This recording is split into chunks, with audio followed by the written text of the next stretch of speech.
Boa noite. Sejam todos muito bem-vindos. É uma alegria estarmos nessa casa reunidos e, com certeza, com a vibração de cada um de nós, deixa o ambiente mais agradável, com mais paz. Nessa noite, convido todos a fecharem os olhos, lembrando sempre da presença do nosso amado Mestre Jesus, nosso irmão maior, que conhece todas as nossas dificuldades, as nossas limitações, que neste momento, Senhor, possamos colocar e entregar em Suas mãos todas as nossas dores, as nossas aflições, todos os nossos irmãos que precisam de oração, encarnados e desencarnados, cada um que trazemos no coração, que neste momento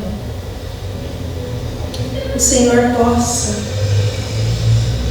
colocando em Suas mãos, trazer para nós paz, esperança, envolvendo cada um desses nomes também, para que possamos lembrar sempre da Sua luz em todos os momentos, e essa luz, Senhor, possa preencher, aquecendo sempre os nossos corações, e lembrando que nós não estamos sozinhos, que Tu andas junto conosco em todos os momentos.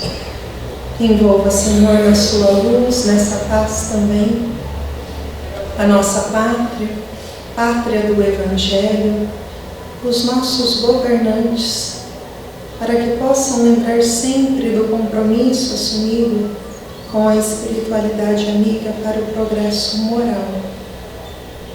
Não nos deixe, Senhor, cair em novos erros. Esteja sempre conosco. E que nessa noite de paz, de fraternidade, que no encontro possamos encontrar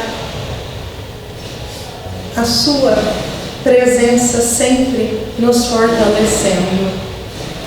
Envolva também o nosso irmão Renato, para que possa trazer com muita alegria, muita música e paz os seus ensinamentos, através do seu discípulo também, de mais um que trouxe muito aprendizado para nós. Hoje será falado sobre Jesus Gonçalves, que possamos pegar sempre os bons exemplos, Senhor, e tentar colocar também em prática. Que assim seja. Essa noite nós temos o Renato. O Renato, ele é da Casa do Caminho do Damasco. Desculpa, Caminho do Damasco, aqui em Londrina. E hoje a palestra é com ele. Seja bem-vindo, Renato. Boa noite a todos. Vou falar que um amigo me fala, esse boa noite foi para quem? Boa noite. Agora melhorou. Nós damos trabalho lá no Centro Espírita Caminho de Damasco, né? A gente acha que é trabalhador, não. Lá nós damos trabalho, né? Porque lá eles têm que suportar a gente, né? Suportar as nossas verdades, né? Os nossos desejos. Brincadeira à parte, né? Hoje nós vamos falar sobre Jesus Gonçalves, só que antes nós vamos dar uma recapitulada em algumas coisas. E para começar nós vamos cantar duas músicas. Uma música se chama Vem Ajuda, é um poema da Alta de Souza, através da psicografia de Chico Xavier, tá? O nome dela é Vem Ajuda, é um poema da Alta de Souza. E a outra música se chama É Impossível, uma música que eu aprendi uns dias atrás, assim, questão dos 45 anos atrás, né? Faz pouco tempo.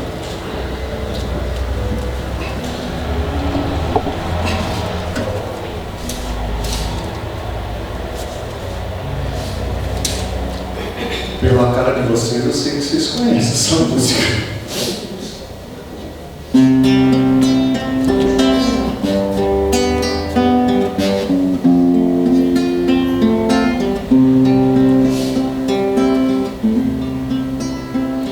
Repare além das rosas no teu horto, onde a luz dos teus olhos brilha e mora, e os romeiros que seguem vida fora, padecendo aflição e desconforto.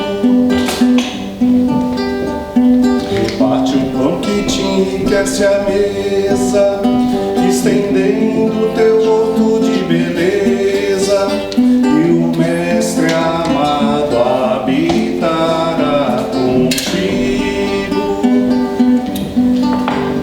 E o Mestre amado habitará contigo.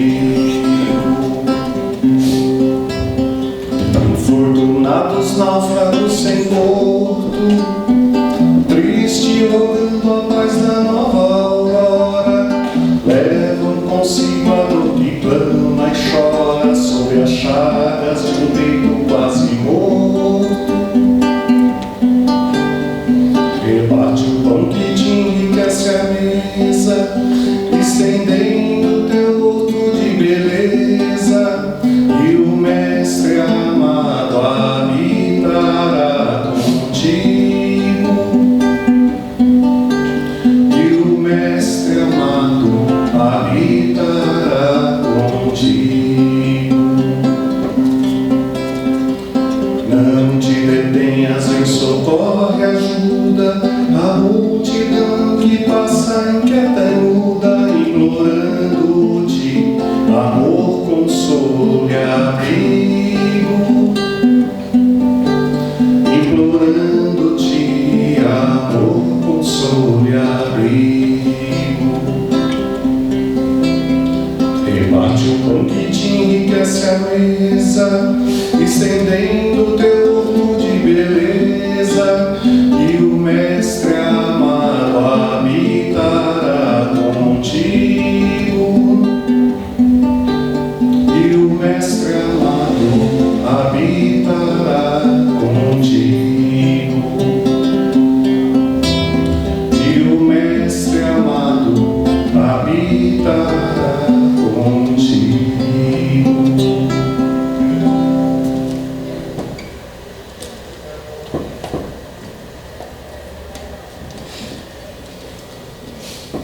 Agora essa eu tenho certeza que vocês conhecem.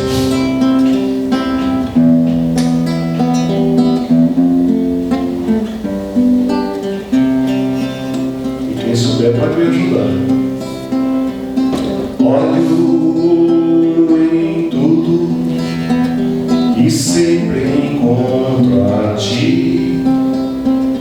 Estás no céu, na terra onde for, em tudo que me acontece encontro teu amor. Já não se pode mais deixar de crer no teu amor, e é impossível não crer em ti. É impossível não te encontrar, é impossível não fazer de ti meu ideal. É impossível não crer em ti, é impossível não te encontrar, é impossível não fazer de ti meu ideal. Mas olho em tudo e sempre encontro a ti.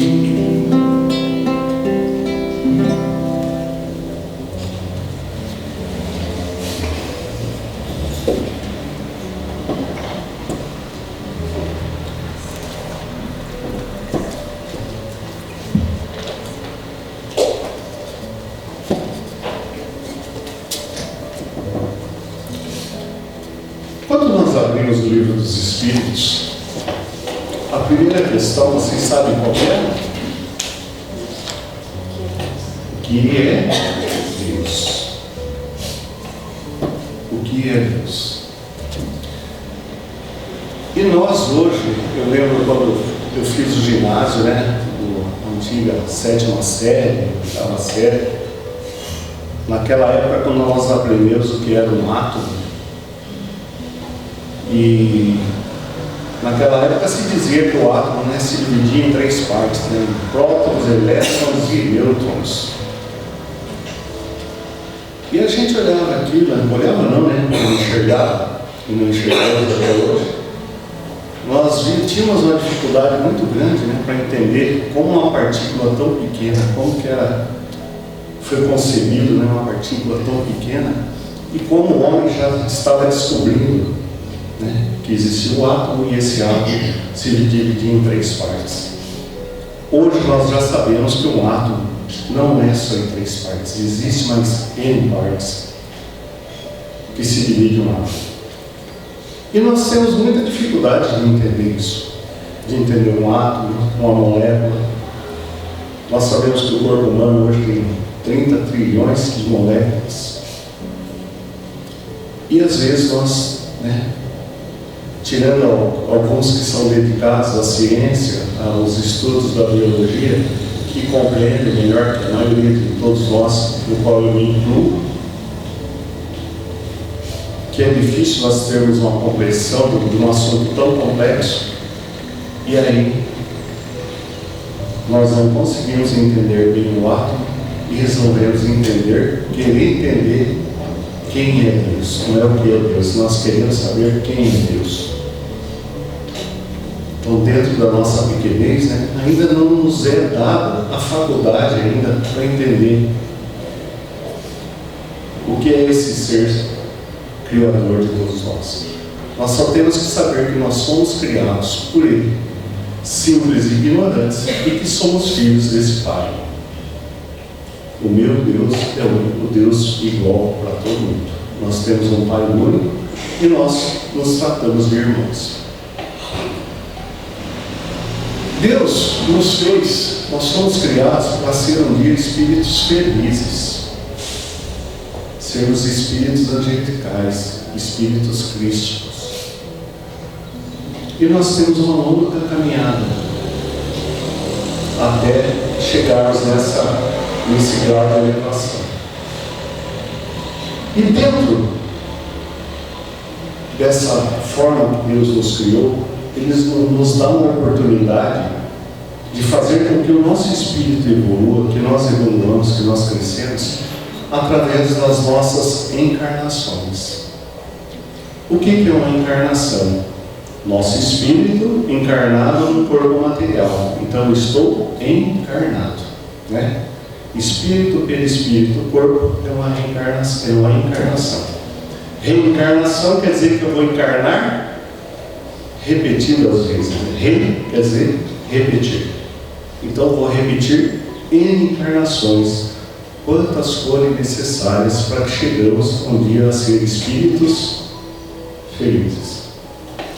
E nós temos que ver que a reencarnação é a maior prova da bondade e do amor de Deus para conosco. Permitir que voltemos quantas vezes forem necessárias para que o nosso espírito evolua.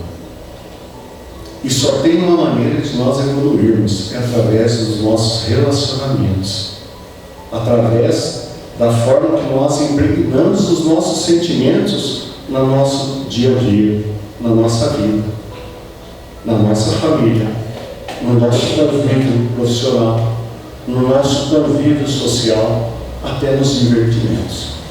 De que forma nós estamos empregando os nossos sentimentos e as minhas atitudes nessas situações. Só evoluímos através dos nossos relacionamentos. Não adianta eu me refugiar lá na floresta, lá no meio do mato, e passar uma vida de adoração e oração, se eu não coloco as minhas virtudes ou as minhas dificuldades à prova né? Para melhorar aquilo que eu não tenho de tão bom e para aquilo que eu tenho de bom que eu coloque à disposição da sociedade, à disposição do ser humano. É a única forma de evoluir. E nós só evoluímos, né, quando praticamos o bem.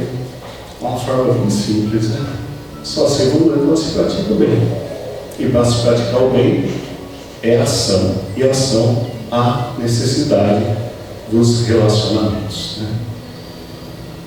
E dentro desse campo, né, falando de reencarnação, nós vamos falar então de Jesus Gonçalves.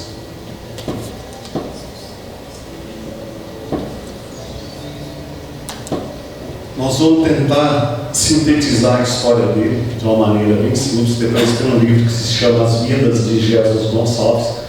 Deve ter na casa aqui. Se alguém tiver depois a curiosidade, pega, né, na biblioteca aí para lá. E para falar de Jesus Gonçalves, nós vamos começar a lembrar de Alarico I. Vocês sabem quem foi Alarico I?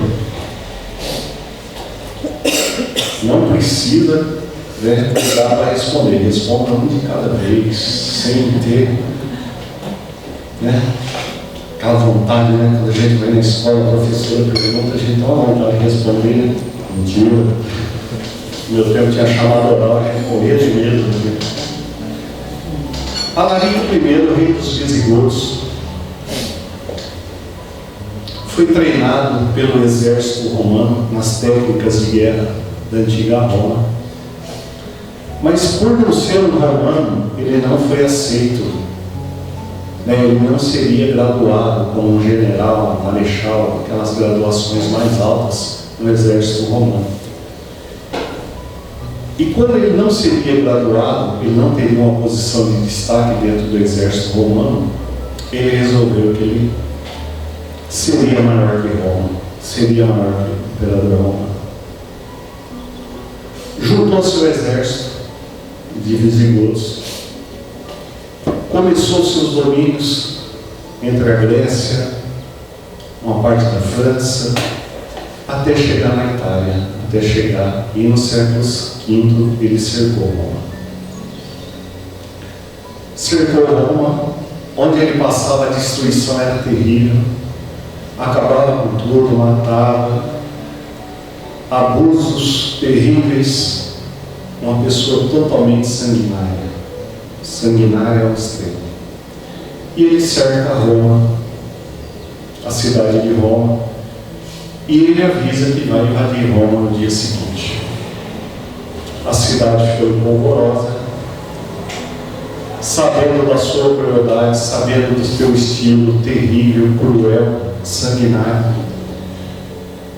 E na noite anterior à invasão de Roma, um padre de nome Agostinho foi conversar com Alarico, pedindo clemência para Roma, pedindo que não fosse destruída Roma. E Agostinho falou desse jeito: em nome de Deus, né, tenha clemência da cidade, tenha piedade de Roma.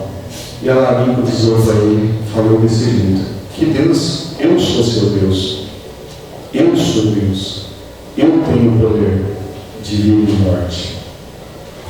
E cuspiram em Agostinho, né, bateram nele naquele dia, houve algumas retaliações, mas pouparam a vida dele e deixaram ele voltar para Roma.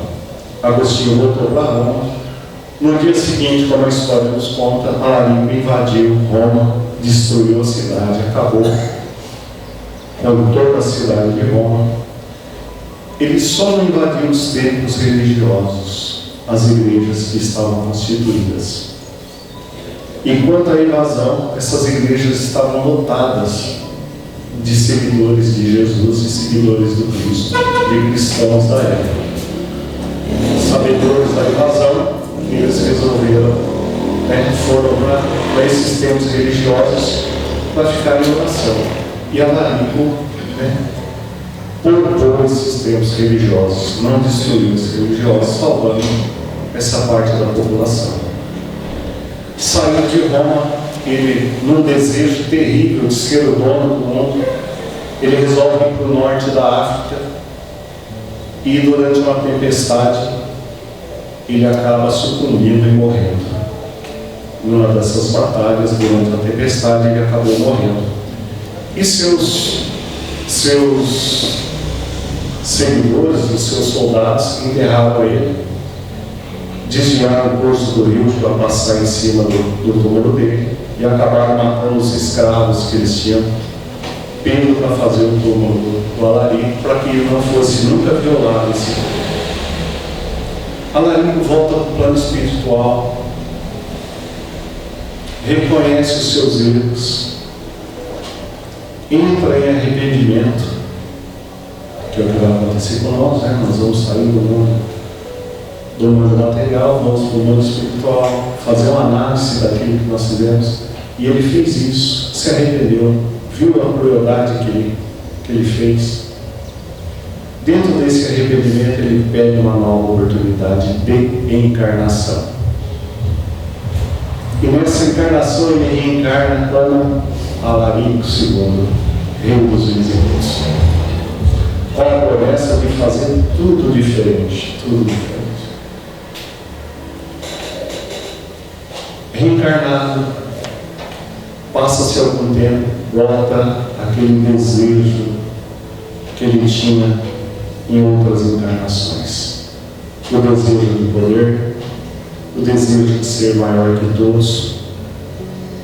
E ele sucumbe novamente e passa a ser aquele rei sanguinário, terrível, conquistador, por onde ele passava, destruía, só que não com a mesma intensidade quando ele foi a Alarico I.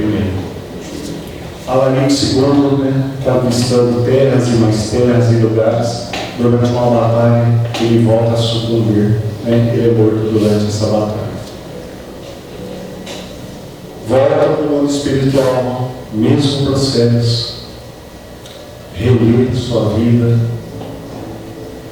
reler os acontecimentos que aconteceram, pede perdão e pede uma nova oportunidade.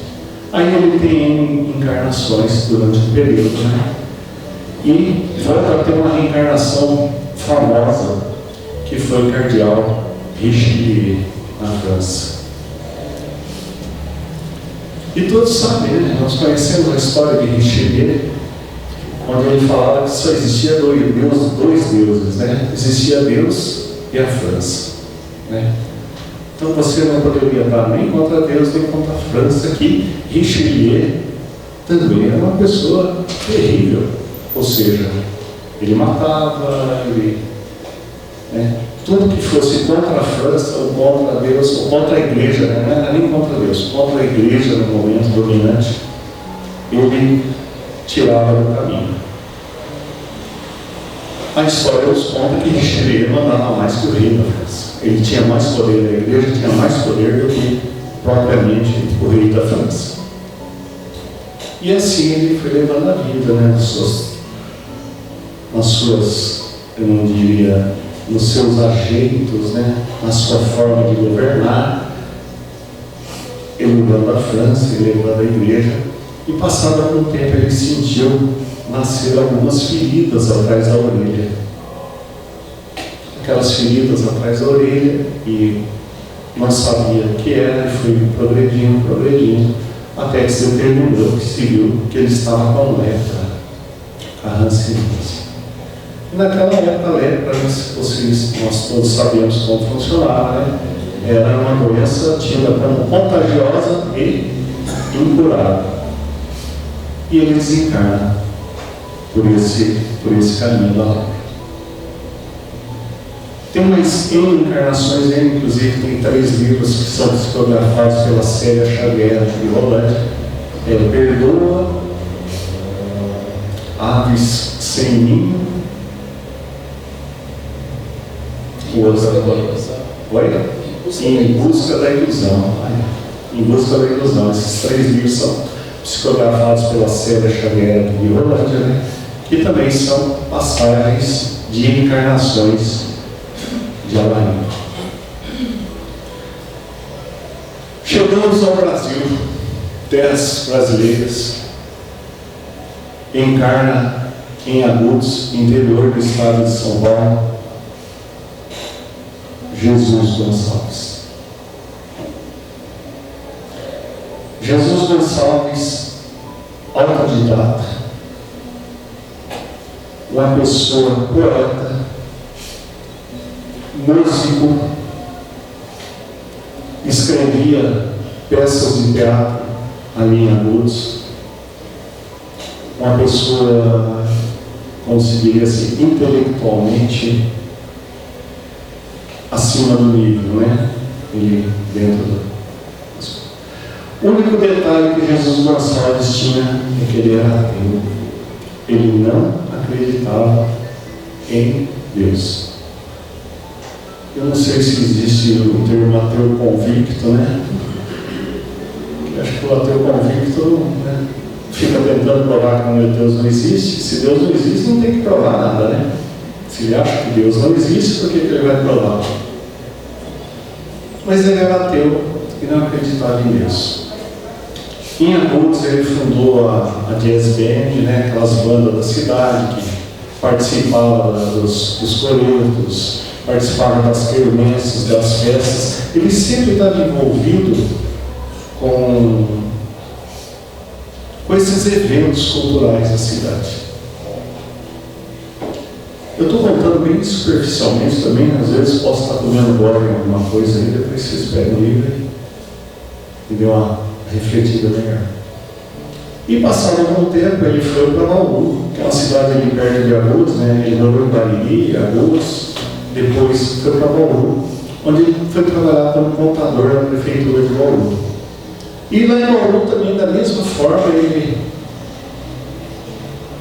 já fundou a Jazz Band de Bauru, fazia peças de teatro, escrevia para o Correio Bauruense, escrevia poesias, e todos os eventos culturais da cidade ali, ele estava envolvido, né, por ser uma pessoa bem intelectualizada. Né. Tocava vários instrumentos, clarinete, tuba, e assim ele foi levando a vida, até que ele contraiu um casamento com uma senhora que já tinha 2 filhos. Casado com essa senhora, 2 filhos, né, ele contraiu o casamento, teve mais 2 filhos com ela. E nessa época ele já tinha 4 espíritos sobre sua tutela, 4 filhos. Mas lembremos que ele se dizia ateu. Passado algum tempo, começou a sair algumas feridinhas atrás da orelha dele. Então, logo essas feridas apareceram, foi detectado que ele era portador de hanseníase. Ele tinha lepra. E por volta desse 1950, todos que tinham lepra não tinham também, né? Não havia esse diagnóstico que hoje nós temos, que é uma doença controlável, né? Não é contagiosa e é controlável. E todo mundo que tinha lepra, a primeira coisa que ele teria que fazer era ser segregado da sociedade. Ele teria que sair do convívio social. E aí ele não entendia, porque ele era um homem justo, bom, cumpridor dos seus deveres, respeitador. Ele era uma pessoa corretíssima. E por que estava acontecendo aquilo com ele? Aí ele foi obrigado a se retirar para um sítio, ficar isolado. Nesse sítio ele começou a plantar algumas hortaliças, plantar algumas frutas e viver ali nesse sítio, esperando a hora que alguém fosse buscar ele, porque o leproso teria que ser levado para um sanatório. E logo se inaugurou um sanatório, né? Bauru, o sanatório de nome é Amorés. E ele, né, a ambulância foi buscar ele no sítio. E quando a ambulância ia buscar, eles iam em vários enfermeiros, né? Porque geralmente quando ia buscar um leproso, alguém para levar para esse sanatório, havia muita reação, havia uma briga muito grande, que o cara não queria ir, né? E eles chegaram para recolher Jesus Gonçalves naquele dia, e ele foi tranquilamente, e eles estranharam, né? Por que ele não se revoltou? Não se revoltou porque ele era uma pessoa íntegra, ele era uma pessoa cumpridora dos deveres, cumpridora das regras sociais. E ele foi para esse hospital de Aimorés. Lá dentro do hospital de Aimorés, junto com os outros internos, logo ele já tinha uma banda lá dentro, montou um time de futebol dentro, fazia peças de teatro, existia um jornal local dentro do sanatório, que escreviam algumas coisas, algumas poesias, tudo circulando ali dentro do sanatório de Aimorés. E as dores, devido à medicação que ele tomava, as dores, principalmente no fígado, eram muito grandes. Ele sentia fortíssimas dores. E nessa época ele ouviu falar de um hospital novo lá em Taubaté, que tinha um sistema de tratamento um pouco mais avançado, mais moderno. E ele resolveu, que ele queria ir para Taubaté. E aí ele começou a mandar cartas para esse hospital. E nunca tinha resposta. Manda uma carta, não vem resposta, manda outra, não vem resposta, vai cartas, e nunca tem resposta. Certa ocasião, um dos filhos dele pulou os muros do sanatório e foi conversar com ele. E ele pegou a carta e deu para o filho dele, falou: põe no correio essa carta para mim. Aí o filho colocou a carta no correio, passou uma semana, chegou uma carta nova, aí veio a resposta com o pedido de transferência dele de Aimorés para Taubaté. Aí ele ficou sabendo que as cartas que ele dava para o diretor do hospital mandar para o sanatório da Taubaté nunca saía da gaveta do diretor, porque ele não queria perder aquele líder que ele tinha dentro do sanatório. Ele exercia uma liderança tão grande, se nós lembrarmos que ele foi Alarico I, Alarico II, Michelet, ele tinha uma liderança tão grande que ele era tratado de mestre dentro do sanatório. E o diretor não queria perder o seu paciente mais ilustre. Aí veio a pedido de transferência dele e ele foi transferido para Taubaté. No dia da sua transferência, indo para Taubaté, chegando ali perto de Sorocaba, ele estava sentindo dores terríveis, e a metade do caminho. Aí desviaram de Sorocaba, sentindo Campinas, ali, Salto, Campinas, e foram num outro hospital, num outro sanatório em Parapitingui, nome difícil de falar. E chegou lá no hospital de Parapitingui, lá no sanatório. O diretor já conhecia a fama dele, sabia do que ele era capaz, da liderança que ele exercia lá em Aimorés. E o diretor falou: não, você não precisa ir até Taubaté.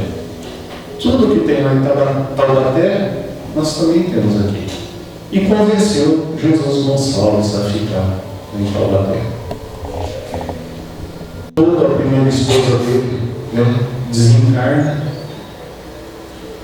e ele fica viúvo dentro do sanatório. Lá em Parapitingui, mesma coisa, mesma forma de operar.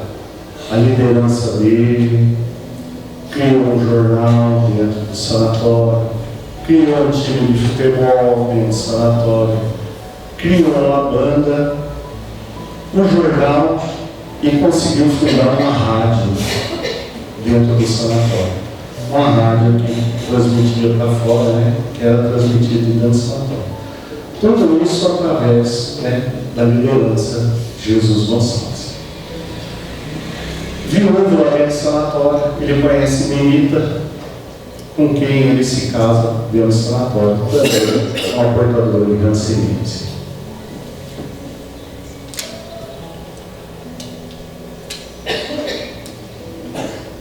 Benita, conhecedora do Espiritismo, já conhecia as obras básicas, falava para ele: Deus existe. E ele, daquele jeito, para com essa bobeira que Deus não existe. Mas continuava mencionava-se que aquele homem correto, aquele homem bom, e a Nenita sempre falava, né? Deus existe. Deus existe. E ele arredia o padrão. A dona Nenita, passado algum tempo, desencarna. E o velório é dentro do sanatório. Durante o velório, uma das colegas da dona Nenita, possuidora de uma mediunidade excepcional, chega perto de Jesus Gonçalves e fala para ele: ó, velho, Deus existe. Ele olhou para ela e falou: isso aqui não é lugar de brincadeira.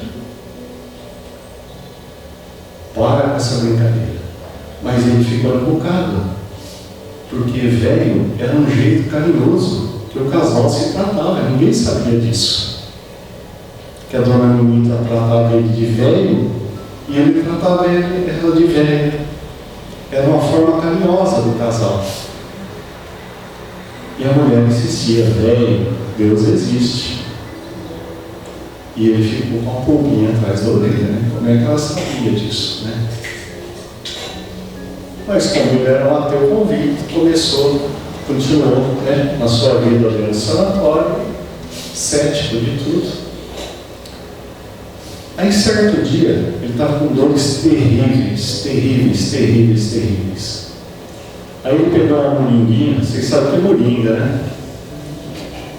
Os que balançam a cabeça, mas tem uns que fez assim. Vocês não são tão bons. Aquela moringuinha de barro, aquela talha, aquele filtro de barro, todo mundo conhece. Ele pegou uma moringa com água, pôs em cima da mesa e olha a petulância dele. Se Deus existe, Ele vai colocar o remédio dentro dessa água. Daqui 5 minutos eu vou tomar essa água e vai me aliviar as dores. Ele, meu amigo, contou, a hora que deu 5 minutos, ele foi lá e tomou a água estava amarga. Ele falou: opa, a água está amarga. Chamou o amigo: toma água. Ela tomou, falou: não, amarga. Mas toma a água da talha. Ele disse: eu pegou a água da talha. Ele não pegou a água da talha, a água normal. E a água estava amarga.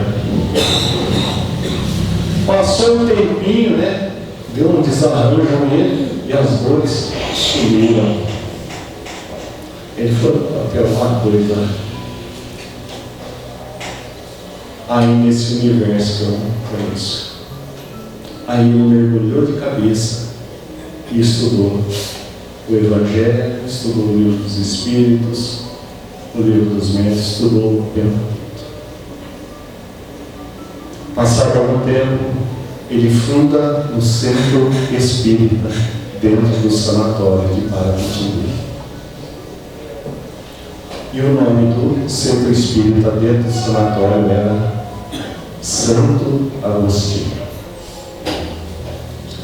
que era o padre com quem ele esteve em outras encarnações, quando ela primeiro. E ali ele funda o centro espírita Santo Agostinho.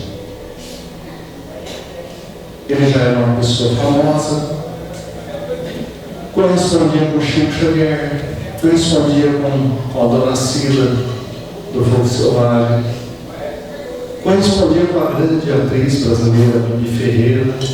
E a Bibi Ferreira tinha as turnês de teatro dela. A hora que ela acabava aquela turnê, ela pegava todo o figurino, todo o cenário, mandava para o Jesus Gonçalves lá em Parapitinga para ele usar o cenário dela. E ele virou um grande divulgador do Espiritismo, virou um grande adepto de Cristo, virou um grande admirador de Deus.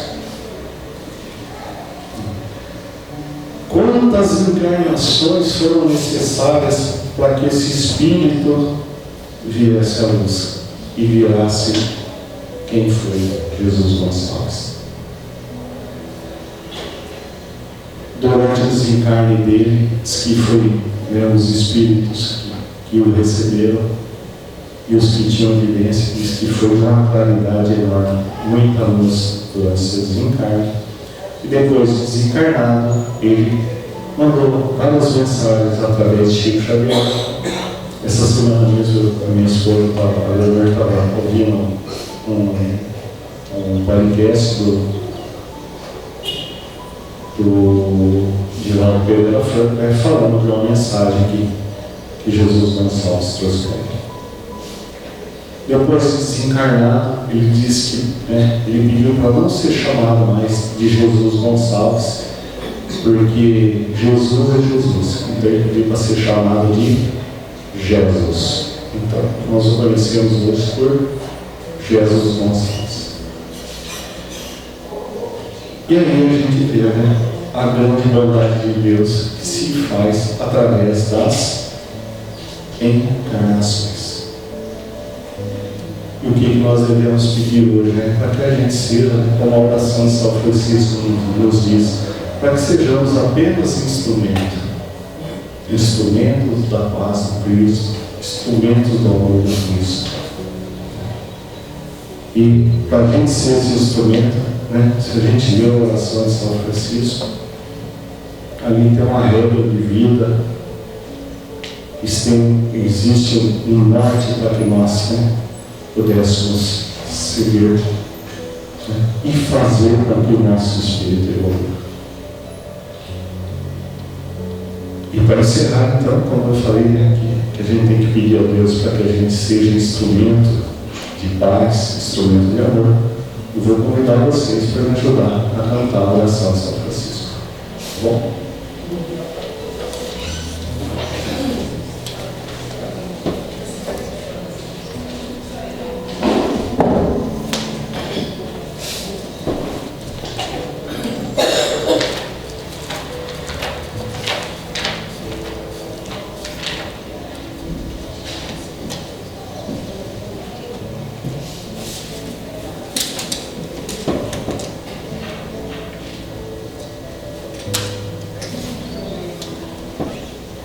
Essa eu também sei que vocês conhecem.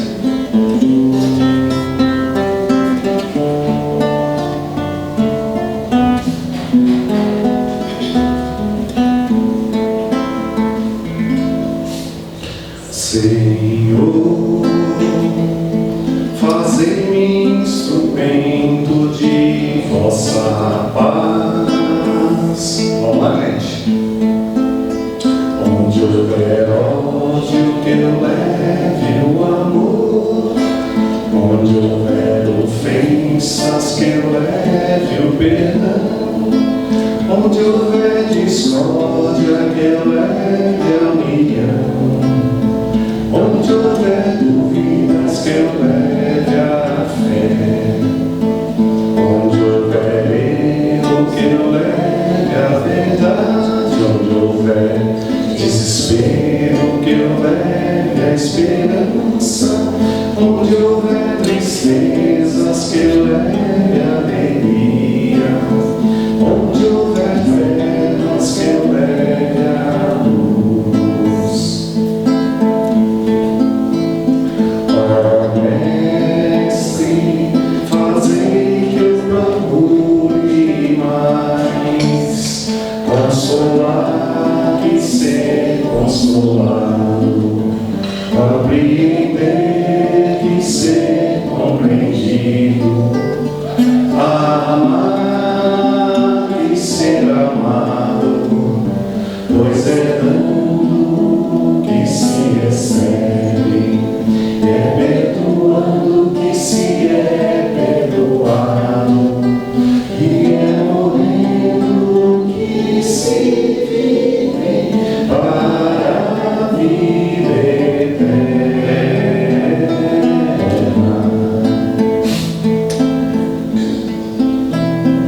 Ó Mestre, fazei procure mais consolar e ser consolado, compreender que ser compreendido,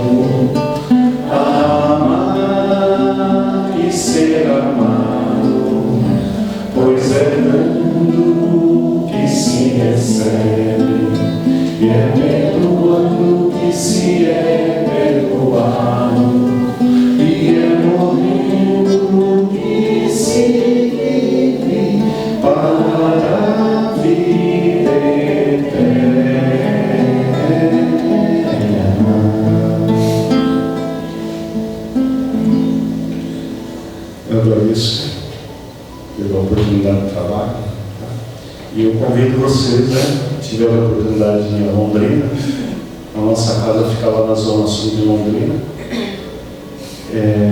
num bairro que chama Monte. Nós temos palestra e passe aos domingos às 9h30 da manhã e às sextas-feiras às 20 horas. Inclusive, no dia 5 de julho, nossa casa estará completando 19 anos, atingindo a maioridade. E vai ter um centro espírita lá que chama Caminho de Damasco. E a gente sabe que o Caminho de Damasco é a conversão de Saulo para Paulo. E nós vamos ter uma palestra falando sobre Paulo e Estevão. E a gente gostaria de ver a caminho de vocês lá também. Okay? E mais uma vez, obrigado por tudo. A impressão minha, a hora voou. Estava tão bom. Renato, muito obrigada. Sua esposa também, muito obrigada. É uma delícia, né? Principalmente quando a gente relembra histórias de pessoas como nós, que às vezes a gente se pergunta, né, como Jesus, por que isso está acontecendo comigo? E muitas vezes a gente não tem ideia o que a gente plantou lá atrás, né? Mas o que é mais importante é sempre a misericórdia divina, né? Indiferente o que a gente fez, o amor de Deus sempre vem nos amparar, sempre nos dando oportunidade. Mas uma coisa que, assim, toda vez quando a gente fala, quando o Renato começou a contar, ele veio ali falar dos cristãos, né? Aqueles que se trancaram nas igrejas aonde a Larico não entrou. E eu admiro, né? Quando a gente lê há 2000 anos, quando a gente vê todos esses cristãos, todos os momentos, pode ser o mais terrível, eles vão lá, continuam confiando. E às vezes eu me pergunto, será que eu confio? Porque eu me lembro muito do Pedro ali no meio das águas afundando. Eu me identifico tanto ali que às vezes nenhuma dificuldade a gente vai lá e afunda. Então, que a gente possa ter sempre no coração, porque a gente já sabe o caminho. Nós já temos aí um mapinha onde a gente tem que seguir, mas que a gente tenha em todos os momentos essa certeza, confiança. Renato, mais uma vez, muito obrigado. Convido os trabalhadores para a sala de classe. E os que aqui. As mãos que podem construir, eu vejo luz, luz, no meu coração. Eu vejo luz, luz, me faz ficar em oração. Olhar o lado ao lado faz-me despertar, lembrar do meu passado a fim de resgatar e ver que a dor que eu sinto hoje é a mesma dor, só que antes a deixava-me dilacerar. Quanto mais eu luto, mais aprendo amor. Quanto mais eu vivo, menos sinto a dor. E eu vejo luz, luz, no fundo do meu coração. Eu vejo luz, luz, me faz ficar em oração. Eu vejo a flor que ora e sempre está sorrindo, a flor que segue dela um fruto em seu lugar, um fruto que apodrece para semear os corações de seres meus. Eu olho o campo arado a nos esperar, a hora é agora para semear. Eu vejo luz, luz, no fundo do meu coração. Eu vejo luz.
chorei demais.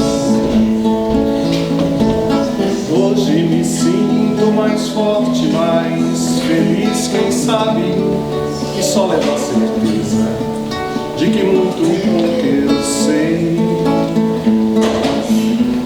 Eu nada sei. Conhecer as manhãs e as manhãs, o sabor das massas e das maçãs. É preciso amor para poder pulsar, é preciso paz para poder sorrir, e é preciso a chuva para florir. Penso que cumprir a vida seja simplesmente compreender a marcha, ir tocando em frente. Como um velho boiadeiro levando a boiada, eu vou seguindo os dias, pela longa estrada eu vou. Estrada eu sou. Conhecer as manhãs e as manhãs, o sabor das massas e das maçãs. É preciso amor para poder pulsar, é preciso paz para poder sorrir, e é preciso a chuva para florir.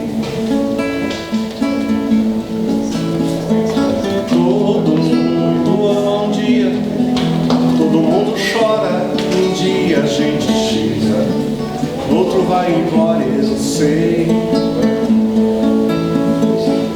Cada um de nós compõe sua própria história, e cada ser em si carrega o dom de ser capaz de ser feliz. Conhecer as manhãs e as manhãs, o sabor das massas e das maçãs. É preciso amor para poder pulsar, é preciso paz para poder sorrir, e é preciso a chuva para florir.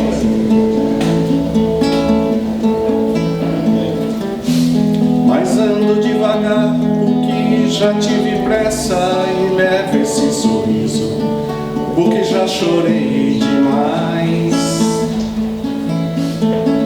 Cada um de nós compõe sua própria história, e cada ser em si carrega o dom de ser capaz de ser feliz.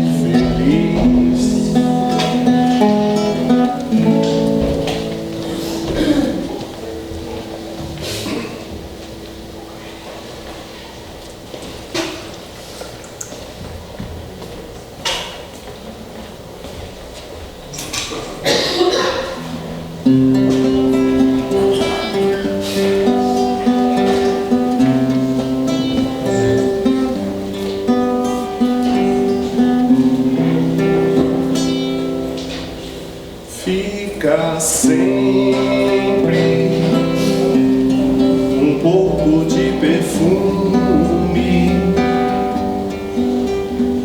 nas mãos que oferecem rosas, nas mãos que sabem ser generosas. Fica sempre um pouco de perfume nas mãos que oferecem rosas, nas mãos que sabem ser generosas. Dar um pouco que se tem ao que tem menos ainda, enriquece o doador, faz sua alma ainda mais linda. Dar ao próximo próximo alegria, parece coisa tão singela. Aos olhos de Deus, porém, é das artes a mais bela. Fica sempre um pouco de perfume nas mãos que oferecem rosas, nas mãos que sabem ser generosas. Fica sempre um pouco de perfume nas mãos que oferecem rosas, nas mãos que sabem ser generosas. Dar o pouco que se tem ao que tem menos ainda, enriquece o doador, faz sua alma ainda mais linda. Dar ao próximo alegria, parece coisa tão singela. Aos olhos de Deus, porém, é das artes a mais bela. Fica sempre um pouco de perfume nas mãos que oferecem rosas, nas mãos que sabem ser generosas. Fica sempre um pouco de perfume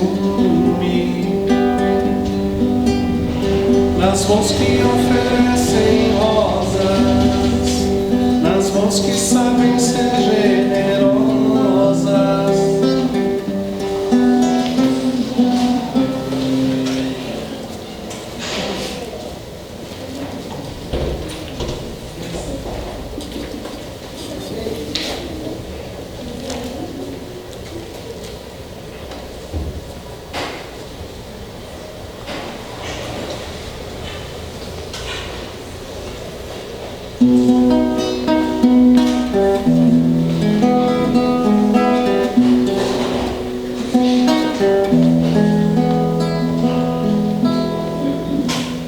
Mãos que se entrelaçam,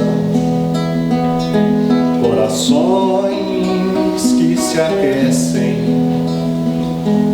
vibrações que pairam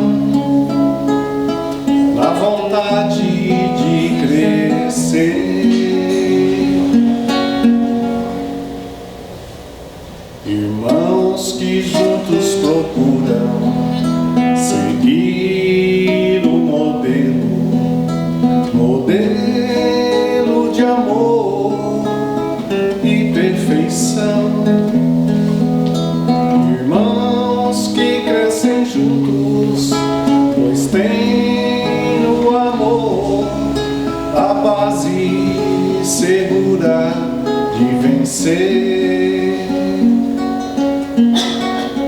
Vibre o amor, cresça com a dor, seja constante, estudo e trabalho, caminhos a seguir.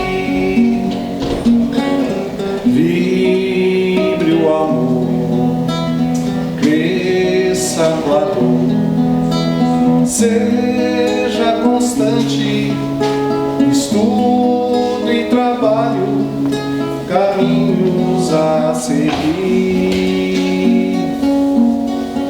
Mãos que se entrelaçam, corações que se aquecem, vibrações que pairam a vontade de crescer. Irmãos que juntos procuram seguir o modelo de amor e perfeição. Irmãos que crescem juntos,